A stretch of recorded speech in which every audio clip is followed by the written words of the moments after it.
今回は普段使いから2泊3日の国内出張まで対応できるバックパックについてね、レビューしていこうと思っています。このチャンネルではたくさんのバックパックレビューしてきてるんですが、普段使いのバッグとか出張で使うバッグを探してるっていう方はぜひね、見てもらえると嬉しいなと思います。ということで今回紹介していくのはこちらのバックパックになります。こちらはアティチュードサプライというイタリアのブランドから出ているバックパックで ATD2 という名前のバックパックです。ちょっとこの後帰省することもあって容量をね、いっぱいいっぱいに詰めて見ている状態が今なんですけども、普段は18リットルの一番小さな形から最大31リットルまで大きくなるよというかなりね、一石二鳥な多用途なバックパックになってます。今日こちらレビューしていくんですけど、僕ロールトップバックパックに目がないんですよ。機能的なメリットはありつつ、僕ねこの見た目がめちゃくちゃ好きなんですね。実はピンタレストにロールトップバックパックだけを集めているフォルダがあるぐらいにはロールトップバックパックが好きなんですけど、今回ねこちらのバックパックを見つけた瞬間にちょっとねメーカーさんの方に連絡させていただいて、ちょっとよかったらレビューさせていただけないかということでちょっと今回送ってもらったものになります。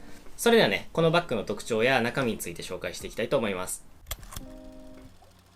まず外観から見ていこうかなと思うんですけれども、このバッグの特徴は何といってもこのかっこいいシルエットです。ロールトップのバックパックは僕学生時代から含めると 4,5 個使ってるかなと思うんですけども、このバックパックのシルエットはピカイチかなと思います。シルエットにね一役買ってるのがこの巻き取り方の仕組みなんですけど、開けるとね中こんな感じになってるんですが、巻き込む時に一つね中に折り込む形でくるくるくるっと回転させるので、ここがね広がらないんですよね。他のロールトップはねここがちょっと広がってしまうシルエットになってしまうので、そこが僕あんまり好きじゃなかったんですけど、これはねかなりシンプルな形に収まってくれるのですごく気に入っています。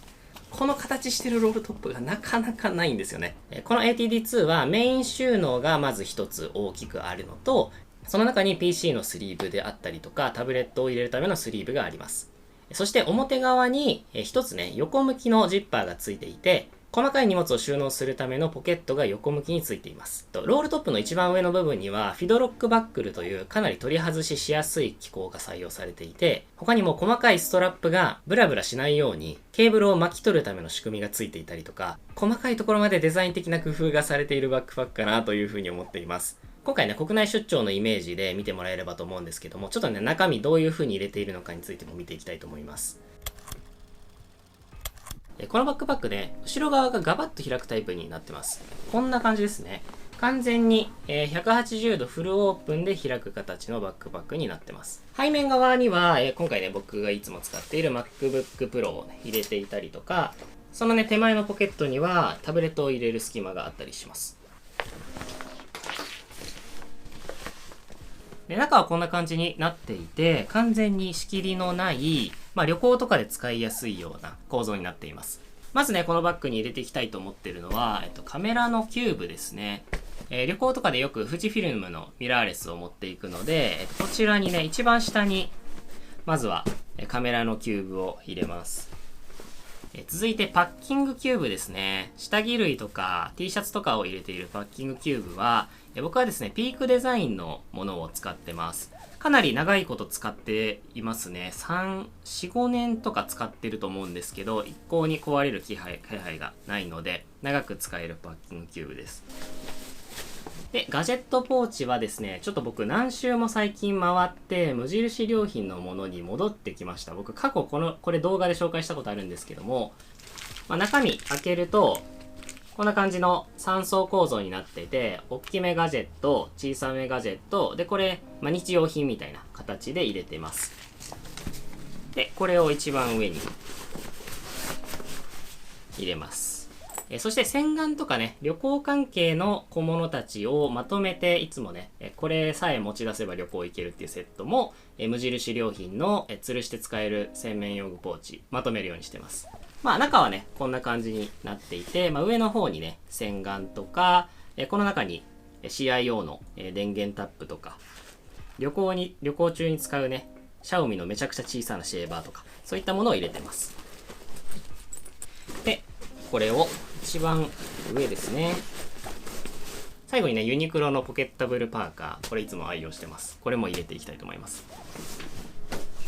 ということで、3層構造で、旅行の荷物をバッチリ詰め込むことができました。こんだけ詰め込んだんですけど、まだね、ちょっとロールトップは少しだけ拡張できるかなという感じで、31リットルもあれば、下手したら海外旅行とかもこれだけでいけるかもしれないなぐらいの容量かなと思います。で、前側のポケットについてもね、何入れてるか見ていきたいんですけど、前側にはですね、今回ちょっと旅行先では小さく身軽に行きたいということで、小さめのボディバッグを前側に入れるようにしています。これ使ってるのは、アークテリクスのボディバッグで、かなりね、軽くて、いつもね、iPad mini が入るサイズなので、その辺のカフェに行くときとかによく使っています。そしてね、この辺りにはメモとかが入っていたりとか、ボールペンとかが入ったりしています。あとはですね、日傘ですね。モンベルの日傘を使っています。で、これサンブロックアンブレラで、夏はね、ちょっとこれなしではちょっと生きていけないので、これを使っていたりとか、あとちょっと面白いのは、最近ですね、僕カラビナに、小物類を全部まとめるようにしてまして、ナイトアイズの G カラビナ、大きさがいろいろあるんですけど、僕はね、3番のサイズをガジェットをまとめるためのカラビナとして使っています。ちょっとね、いびつな形してるんですけど、これやると何がいいかっていうと、僕、いつもこういう小さなガジェット類をまとめるためにね、ポーチを使ってたんですけども、これでまとめてあげると、カバンの中にね、こうガサッと入れることができるので、めっちゃ便利ということに気づきました。最近はですね、こちらに、これが、サイタスっていうブランドのめちゃくちゃ小さな財布だったり、ファーウェイのフリークリップ、オープンイヤー型のイヤホンだったり、ループのね、耳栓、カラビナにつけることができる、多機能 USB-C ケーブルや、こちらはですね、実は、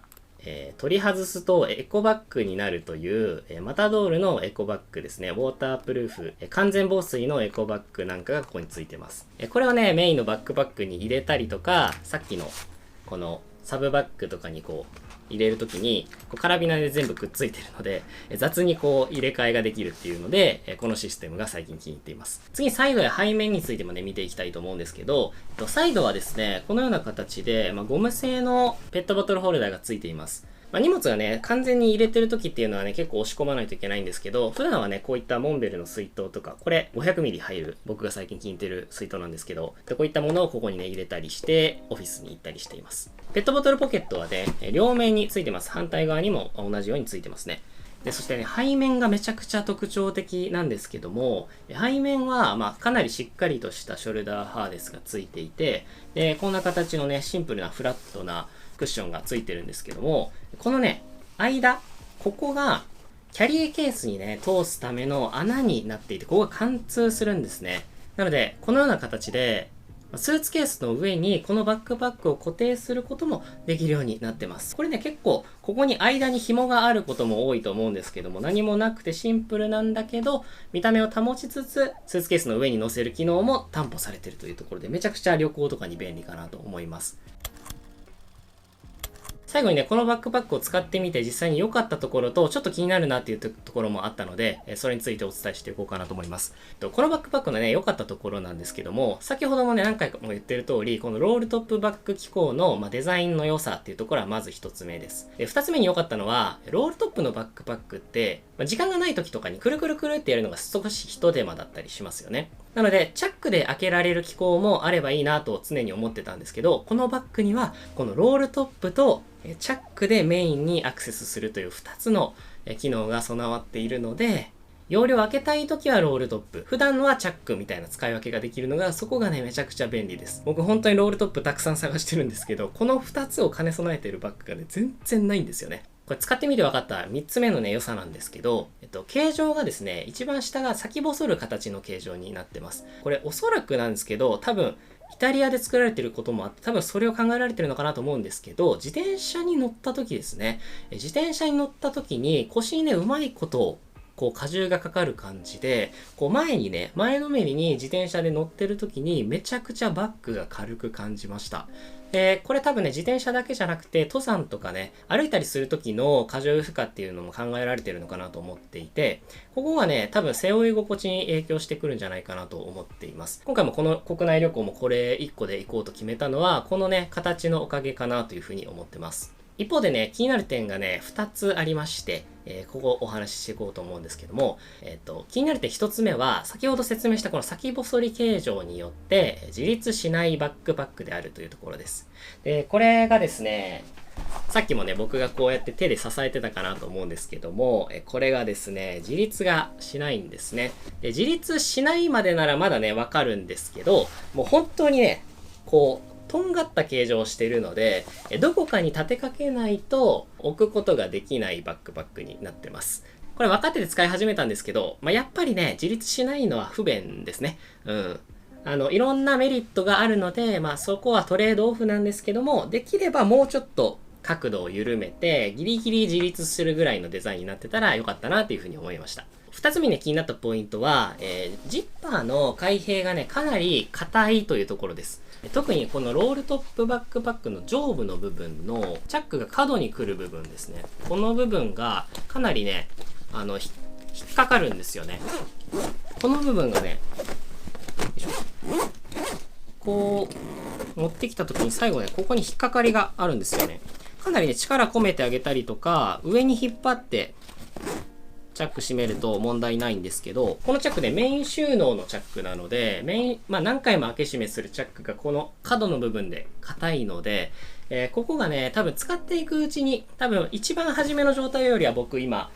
開けやすくなってるので、使っていくうちに解決するかなというふうには思うんですけども、かなりね、ジッパーには癖があるなというふうに思いました。ということで今回はアティチュードサプライから出ている ATD2 というバックパックとその中身の収納方法について紹介させていただきました。いかがだったでしょうか。このバックパックはですね、僕の今の現在のメインバックパックになってまして、18リットルの小さなサイズにして普段はね、オフィスに行ったりとか、こういった国内旅行だったりとか、下手したら海外旅行でも全然使えるなと思ってるんですけど、旅行のタイミングでは31リットルまで拡張して、同じバックパックで旅行がすることができるので、普段使っているシステムのまま、どこへでも行くことができるバックパックでかなり便利なんじゃないかなというふうに思います。この ATD2 のバックパックについては概要欄にリンク貼っておきますので、気になった方はぜひチェックしてみてください。ということで、このチャンネルではこのような形で便利なガジェットやサービスなんかを紹介しております。もしこの動画が参考になったよと思ってくださった方は、高評価やチャンネル登録までの方はチャンネル登録もよろしくお願いします。またね、チャンネルのメンバーシップもやってます。コミュニティを運営してますので、よかったらそちらも概要欄からチェックしてみてください。